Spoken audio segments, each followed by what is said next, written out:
My name is Arabella, and 2 weeks ago, I walked into a ballroom carrying a gift. I wrapped myself and walked out with blood in my mouth, my scalp burning, and a silence so loud it still echoes in my bones.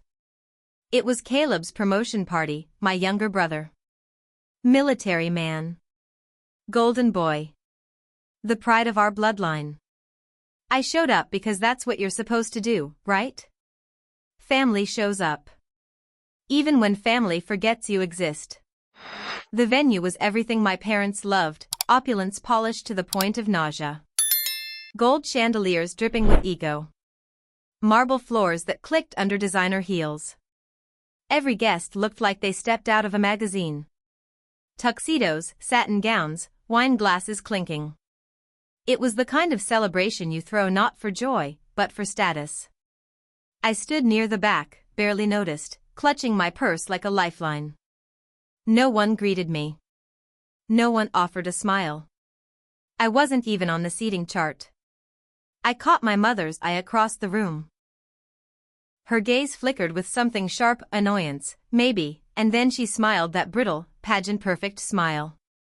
She floated over like royalty, every step rehearsed. "You didn't need to come," she whispered, her voice dripping with condescension, the kind she disguised as concern. "If I stayed away, that'd be a scandal too," I said with a tight smile. She tilted her head. "Only if you make it one." Before I could respond, Caleb appeared. Whiskey in one hand, arrogance in the other. "Oh look," he said, "still designing those little logos or whatever. That's cute." I swallowed hard. I wanted to smile, nod, walk away. But something inside me cracked open.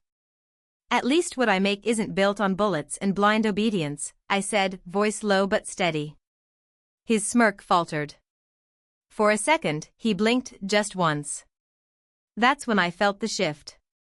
A shadow loomed. My father. Bloodshot eyes. Tense jaw. That vein on his temple pulsing like a warning. "What did you just say?" I didn't even have time to inhale. His fist connected with my cheek, fast, sharp, violent. The room gasped. I tasted copper. The next thing I knew, his hand was tangled in my hair, yanking so hard I swore my scalp tore. The crowd froze. People in gowns and tuxedos just watched. He dragged me through the crowd like I was trash, his personal embarrassment to be discarded. The murmurs started, soft, uncertain, scandalous. Still, no one moved. Not one hand reached for me. Not one voice said stop. And then, my mother laughed. A bright, glittering sound like champagne popping. Like I was a joke she had been dying to tell. Then came the sound I'll never forget, Caleb clapping. Slowly. Deliberately. "You had it coming," he said. That sentence did more damage than the fist. That was the final tear. Not just in my dress, but in everything I still pretended we had. Out in the hallway, my father flung me like garbage. I hit the wall, hard. My lip was bleeding. My shoulder throbbed. The dress I saved for months to buy hung in ribbons. But I didn't cry. I stood. I walked. And for the first time in 32 years, I didn't look back. I don't remember unlocking my car. I barely remember getting into it. 1 second I was on marble floors, under chandeliers, drowning in humiliation, and the next, I was behind the wheel, trembling like a leaf in a storm. Blood trickled from my lip. My scalp throbbed where his fingers had ripped through my hair. In the rearview mirror, I saw a stranger. Wild eyes. Shoulders hunched like she expected another blow. My makeup was smeared, but not from tears. I hadn't cried yet. I wasn't sure I could. "This isn't just another night," I whispered to my reflection. "This is war." My fingers shook as I reached for my phone. I scrolled past names, old coworkers, fake friends, relatives who sent me Christmas cards but never called. Then I saw it, Dana. A name from another life. Law school. Back then, she could barely afford her textbooks. I helped when I could, snacks, rent, silence. She'd repaid that silence with loyalty. Now she was one of the most feared attorneys in Austin. The phone rang 3 times before her groggy voice answered. Arabella? I need help, I said. Just that. My voice cracked halfway through it. She didn't ask questions. Talk to me, she said. So I did. I told her everything about the party, the blow, the dragging, the clapping. But more than that, I told her the parts no one ever saw. The birthdays skipped. The photos cropped. The way my name was always last, if mentioned at all.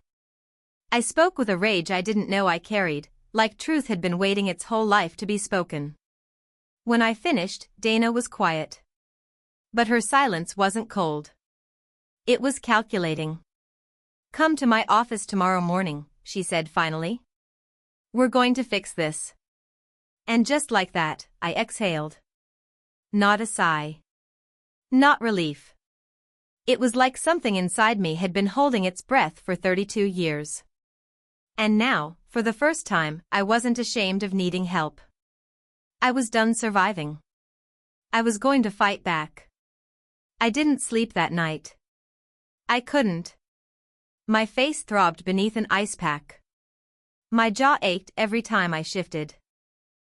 I wrapped myself in a hoodie on the kitchen floor, knees to chest, and stared at the ceiling as dawn cracked through the blinds. At 6:04 a.m., I did something I never thought I'd do. I opened my photo gallery and took pictures of myself. My lip, split and swollen. My cheek, purpled and blooming with pain. The mess of hair torn from my scalp. The rip in my dress I'd saved 3 months to buy. I captured it all, the blood, the bruises, the evidence. That word rang in my head like a battle cry, evidence. I sent everything to Dana. She responded immediately. This is enough to start. We'll pursue civil and criminal. But first, get checked. Urgent care. Let them document everything. I nodded even though she couldn't see me. I wasn't ready to be strong, but I was ready to be exact. That afternoon, I knocked on the door of someone I hadn't spoken to in months, Russell, my landlord. A retired cop, always watching, always silent. I trusted him in the way you trust a storm shelter. You hope you'll never need it, but you're glad it's there. When he opened the door and saw my face, he didn't flinch. I need help, I said. He stepped aside. No questions. An hour later, he handed me a manila folder. They didn't just hit you, he said. They stole from you. Inside were bank statements, forged authorization letters, transaction records from an account I'd forgotten I even had, a trust fund set up by my grandfather. Transfers had been made over years, siphoned into shell companies, offshore accounts. Every document bore a signature I never signed. But someone had. My father. And every dollar? Every cent? Routed to Caleb. I stared at the folder like it was a stranger holding my name. This was your future, Russell said. They used it to build his. The party. The suits. The champagne. The glowing press release.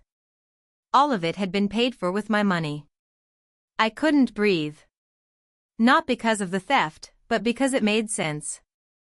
Of course they didn't see me. Of course they celebrated him. He wasn't just their favorite. He was their investment. And I was the account they bled dry behind closed doors. There was one email I'll never forget, my father to their financial advisor. Make sure Caleb shines. Arabella won't notice. Quiet girl, trust me. Quiet girl. Trust me. I read that line 5 times, and each time, something inside me got quieter and harder. They didn't just ignore me. They erased me. And now, for the first time, I saw it for what it was. Not neglect. Not preference. It was premeditated theft. And I was done being quiet. 3 days after the blow, I received an invitation, no, a command, to return to my parents' house. It wasn't handwritten or heartfelt. Just a cold email from my mother's assistant. We'd like to resolve this privately. As a family. There was no apology. No remorse. Just PR damage control dressed up as love. I arrived at dusk. The house looked exactly as it did when I was 16, perfect hedges, manicured lawn, white brick too proud to age. But I wasn't that girl anymore. I wasn't trembling. I wasn't hoping. I was documenting. I wore black. Sharp, tailored. My hair tied back to reveal the bruise that hadn't yet faded. Let them see it. Let it stare them down. My mother opened the door with a porcelain smile, as if she'd been practicing it all day. Arabella, she said softly, eyes darting to the bruise, then away. Let's just get this over with, I said. Inside, they were all waiting, my father in a stiff suit, Caleb slouched like he owned the room. A thick folder sat on the coffee table. We want to make things right, my mother said, gesturing to the folder. I already knew what was inside. A payout. A gag order. A contract to buy my silence. Caleb scoffed. You're blowing this way out of proportion. I met his eyes. Still proud of clapping while I bled? His smirk faded. My father's voice sharpened. Sign this. Take the money. It ends here. I picked up the document and flipped to the first page. Non-disclosure. Waiver of claims. A muzzle. That's all it was. I smiled. Not sweetly. Strategically. You think I came here to be bought? I said. Then I looked toward the lamp near the bookshelf. A tiny red light blinked. A recorder. Subtle. But not subtle enough. You're still playing chess with a girl you thought would never leave the first row, I whispered. I stood slowly, smoothing my jacket. Keep the money, I said. You'll need it, for legal fees. Then I walked out. And this time, I didn't just leave the house. I took the power with me. The next night, I sat at my kitchen table with a laptop glowing like a spotlight in the dark. Around me were piles of evidence. Bank records, emails, transfer slips, medical reports, photos of bruises that still pulsed on my face. I wasn't crying. I wasn't shaking. I was organizing a war. Jenna arrived first, the journalist Dana recommended. Sharp eyes. No small talk. She laid down a recorder, flipped open her notepad, and asked the only question that mattered. Do you want them exposed publicly, or just legally? Both, I said. She didn't blink. Then we start here. I handed her a flash drive. On it, the video from the ballroom, captured by a bystander Russell had tracked down. It showed the moment my father struck me, dragged me across the floor, my mother laughing, and Caleb clapping like it was a punchline. The angle was shaky, the audio muffled, but the truth was undeniable. Jenna leaned back after watching it. This isn't just abuse, she said. This is theater. You were the sacrifice. The next morning, the article dropped. The daughter they tried to delete. That was the headline.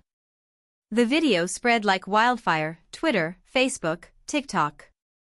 People slowed it down frame by frame, gasped at my mother's smile, cursed Caleb's applause. My inbox filled with hundreds, thousands, of messages.